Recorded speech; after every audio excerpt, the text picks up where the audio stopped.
Now, key number 3 is recognition. I would like to invite someone down that has had a really, really bad week. All we're gonna do is clap for you. Come on down. Now don't say anything yet, but as she's coming down, whatever she says, we're going to applaud. Whatever word she speaks, we're going to applaud, okay? We just want to recognize it. This is how we recognize it. Welcome to the stage. Thank you for coming down. Had a bad week? I did have a bad week. Okay, now, what's your name? Crystal Cows. And where do you work, Crystal? I work at St. Mary's University. You can put a few cheers in there too. It's okay. That's wonderful. Now, tell me, what kind of things do you do that help people? I work with graduate students to help them figure out what they want to do with life and give them the skills to achieve it and help meet their goals in their career path. Thank you. And what do you like to do for fun to take care of yourself? Yoga, squash, playing with my kids, a 2-year-old and a 4-year-old, so keep very busy in parks and around the city. Now, can you leave us with a inspirational quote or a message or like some sort of thing you have stuck to your desk? Because I'm like, this is a couple of words of wisdom. What can you leave us as our final thing before we wrap up our session? A little famous quote that you like to appreciate or something from Reader's Digest, that kind of thing.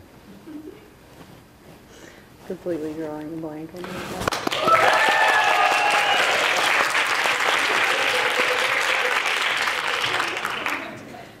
I can't think of one. That's wonderful. I can't think of one. I'm completely drawing a blank. I can't think of one. That's wonderful. Yep. Now, just before you go, you don't have to clap anymore. But how do you feel? I feel good. I once saw just a couple of nights ago. I saw an Ellen DeGeneres stand-up show, and she came on stage and everyone was clapping, and she said, "Thank you. What a wonderful way to start my work." She was working. She just came to work. She just punched the clock, came through the door. And so how do we give applause to people in our workplace? And I did this workshop a couple of days ago with the Nova Scotia New Brunswick Child Care Association. And some of the folks had emailed me and said, we're starting to clap when the kids come through our door for our child care centers. We're applauding them. Do they ever feel welcome? Yeah, I do it with my kids all the time. Yes. Well, isn't it funny that we do recognize our kids? And kids have, what happens? Something happens in the workplace, so we lose it. So thank you very much for coming down. Hope you feel a little bit better. Have a long day. So I want to reinforce this from the point of view of recognition and take it to a little activity that you can do yourself. So please pair up and decide who's A and who's B. Please pair up with your people. You'd be so kind to pair up? If you have a 3, that's okay. But if I'm seeing a 3. So who's going to be A, who's going to be B? Person A, person B. Okay, you know who you are. Person A has a fantastic idea. It's something they've always wanted to try. Something new, something unusual for them. Not really inside the comfort zone, but something kind of crazy, like maybe a big vacation or something like going bungee jumping or something crazy like that, or maybe starting a strawberry farm or starting to make your own wine or something, just something really crazy, something you've always wanted to do. So I want you to think of something that's actually on your mind, something that you would enjoy. And I want you to pitch the idea to your friend. And this is your friend, right? Person B is your friend. So person A is going to pitch this idea. Pitch it with passion, with enthusiasm, with excitement, with gusto, and with just like a lot of fun behind it. Person B's job, and there's part A and part B. Part 1 and part 2.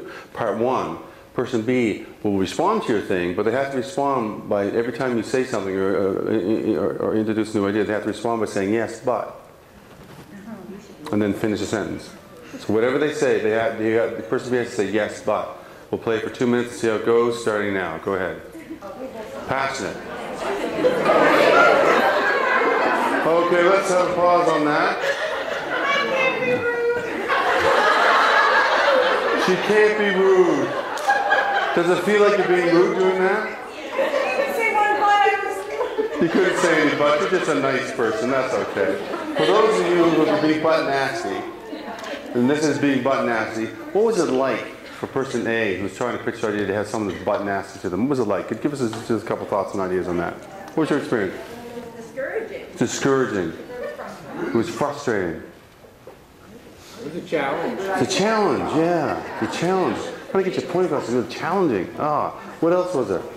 It took all the energy out of your idea. Took the energy out of the idea. It's like deflated the balloon, just went blah. By the end of it, how was person B feeling? Or person A feeling? How was person A? Determined. Feeling a little more determined, a little more, yeah? You want to just get your idea in there, so you're defending yourself a little bit? How else, what was it, person A? It depends on the personality too. I mean, if you're a challenging personality, that would just give you more incentive to really want to do it. Gives you more juice. So you get more challenging. Yeah. So some people get pumped up by that, and they go, oh, I'm going to take this one on. Yeah. And exactly. You want to do it even more. I found with me, I was the A person, and I know these two people here, and I'm normally the B person. So I was having lots of fun with it because they were me and I was them. So what's with us? You're normally the butt person? I am. Oh, that's being honest. And if we were really honest with each other, there are times in our lives and in our careers and our families where we say yes, but. And you know those people. There's people that say no. That's another group of people altogether. But there's people that say they do token service to life. They say, yeah, but have you thought of this? So there's a sort of a degradation, if you will, of that. And in terms of the engagement key of belonging, of recognition rather, it kind of takes away the importance of the person, so they don't feel as recognized. They don't feel like their ideas is valuable. So I can't let you go there, because if I let you go there, you'd be all bummed out. So let's do the same scenario. Person A has the idea, pitched it with the same level of passion. This time I'd like person B to respond by saying yes and. Go ahead, 2 minutes. Folks from the yes and camp, what was that experience like for person B who's being the yes and person? What was that like for you? Much better. Much better? How so? Just you're encouraging them. You're encouraging, you're complimenting them. You're more engaged. Did you feel a little better, the person that couldn't go I there? did the yes spot. You did the yes spot I just... didn't do it the first time. What the? It's one in every workshop. So you did the, yeah, forget it, okay. Okay, so what else was it like for the yes and people? It felt hard. You're more engaged. More engaged, that's the key word. Thank you for that key word. Yeah. Different possibilities. Oh, came up with these different possibilities, explored some horizons. So what was it like for the person that was pitching the idea of the passion to hear the yes and response? It was great. It's great. They were offering their help and services. And The what? The and, in some ways, is almost like a thought.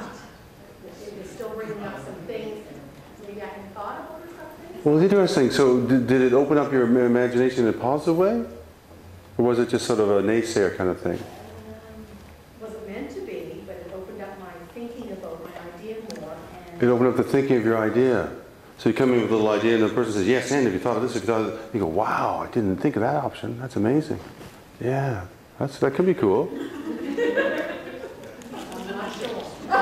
You're not sure yet. You want to talk some more? Okay, well, here's my question for you, folks. This is about engaging folks. Every time you have a conversation with somebody, whatever words you use doesn't matter, but the tone of your words is either yes, but, or yes, and. How you say what you say, when you say what you say, your eye contact, your body language, the whole show is either engaging them through recognition or disengaging them through disrecognition of the word, unrecognized, whatever. It's butting them. It's butting them in the head, butting them in their ideas, butting them in their face, whatever that looks like.